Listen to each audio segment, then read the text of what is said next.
Hi everybody, this is Momo. Welcome to the Canadian Nickel blog hop. And I was invited by my friend Nicole. A lot of you guys know her as the Canadian Nickel. And she invited me to be part of her blog hop that she's hosting today, Saturday. And the whole blog hop is all about techniques, our favorite techniques that we use. I believe there's 7 or 8 of us in total in the blog hop.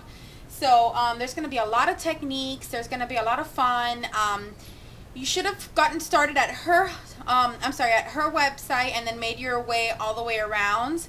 So I'm going to go ahead and show you my techniques. And then if you're watching from YouTube, if you want to be part of the blog hop, you have to go to my blog. It's madebymomo.blogspot.com. And I'm going to have the next person in the blog hop.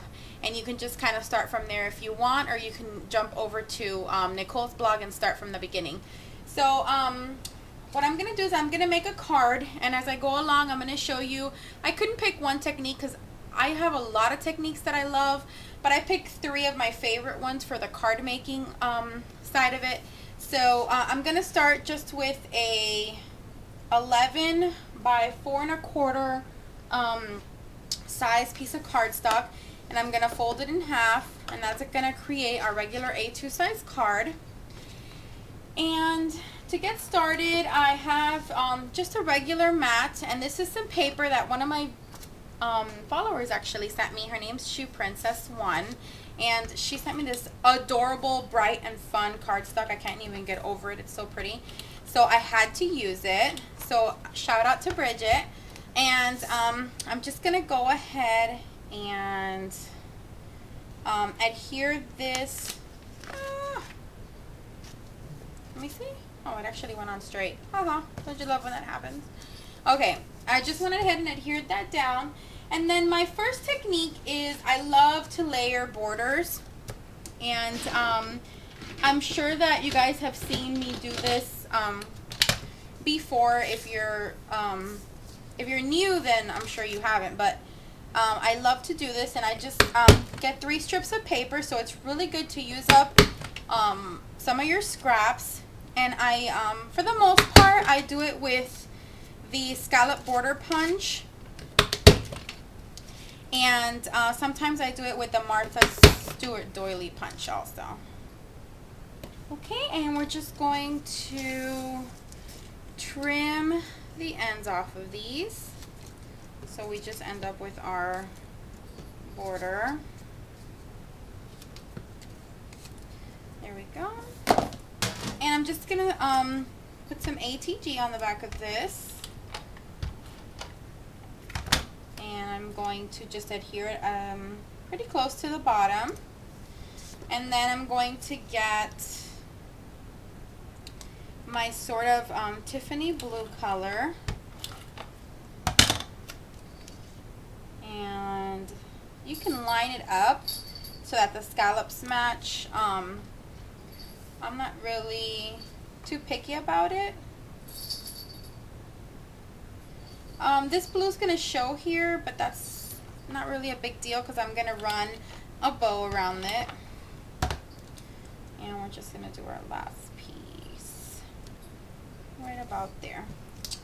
And then I'm just going to get my paper trimmer. And I am going to trim off the excess. There we go. So I just layered my scallop there at the bottom. So that's one of my favorite techniques. I'm going to go ahead and run my bow already so that when I place my image on it, it's already done. And I think I'm going to do the purple just to pick up a little bit of the purple from the card.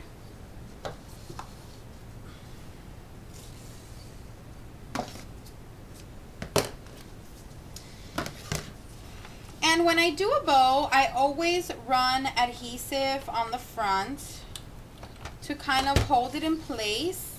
It makes it a lot easier when you're tying your bows.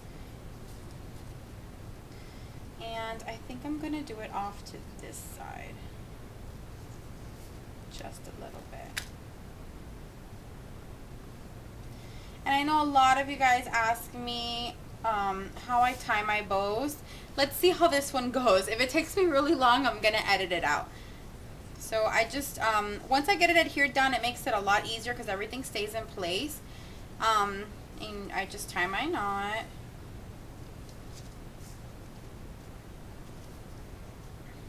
There we go.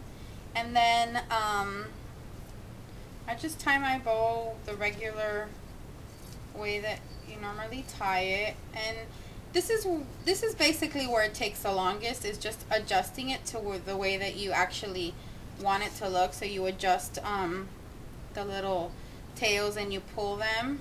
I'm actually happy with this one. This one actually didn't take me that long. And what I do just to get the fluffy look, so you just gotta move the little tails down, is I do this, which I know I've said a lot in my videos. I just do the little puffy and it comes out super cute. Let's just trim this off and trim this side off. That looks stinking adorable. And then I'm going to get my lighter and I'm just going to burn the edges so they don't fray. Perfect. And then our last thing that we're going to do is we're going to get our image, which is a little cupcake that I cut out straight from the Nest. And I cut it out at 3.5 inches. And then the first thing that I'm going to do is I'm just going to adhere, I cut out the little frosting twice. And I did this on my last card as well, which is the double layering on the Cricut cuts. That's my second technique that I love to do.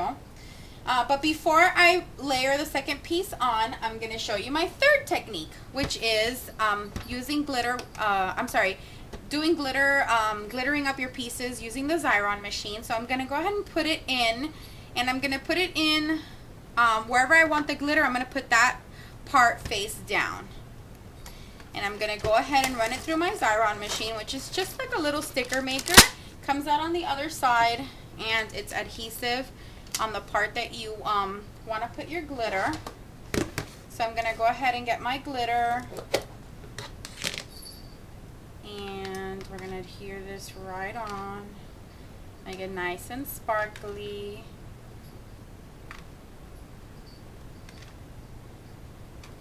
And I like to rub it with my fingers a little bit just to get the excess glitter off, because a lot of glitter sticks to it, and then when you move it, it just comes right off. So if you run your fingers through it, whatever stays will pretty much not come off. So that's my little glittered piece.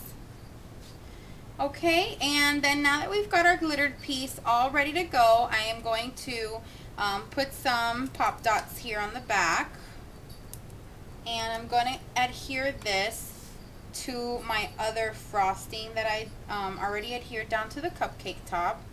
So all it really does is kind of give it a more dimensional look to it. So that's why I like the double layering on the Cricut cuts. And then we have our little cherry, which I haven't decided. I think I'm going to actually adhere it to the inside. I was going to do it on the top, but it's not going to look cute because of the dimensional, so I'm just going to put some zig on the back if I can find it.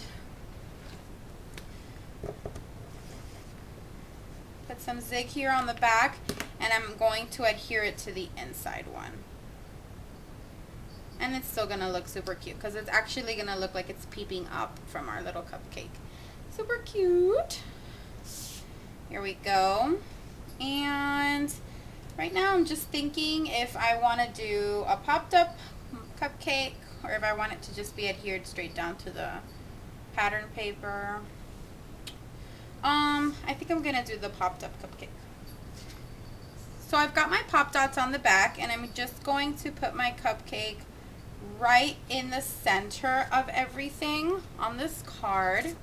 And then I'm going to get some buttons, and I'm just going to put 2 buttons here on the side.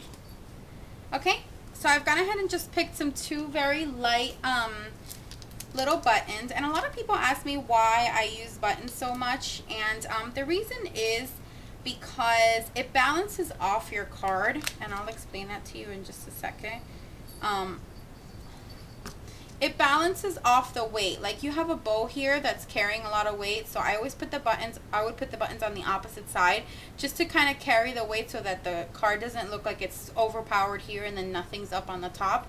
So that's why I mainly do buttons, because they can fill little spaces and make the card feel a little more balanced. So on the inside, I'm not going to do a sentiment on the outside because it's got a lot going on, but I am going to stamp something on the inside, which is what I do sometimes with my cards. And I just have a little stamp and it says, "Hi Cupcake." And I think that's perfect for a birthday, for just because, for just about anything. So I'm just going to stamp it right dead center. And that's it. That finishes off my card and my 3 techniques. I hope that you guys enjoyed this video. Hop on over to my blog to be part of the blog hop and stay tuned for the next one. Bye now.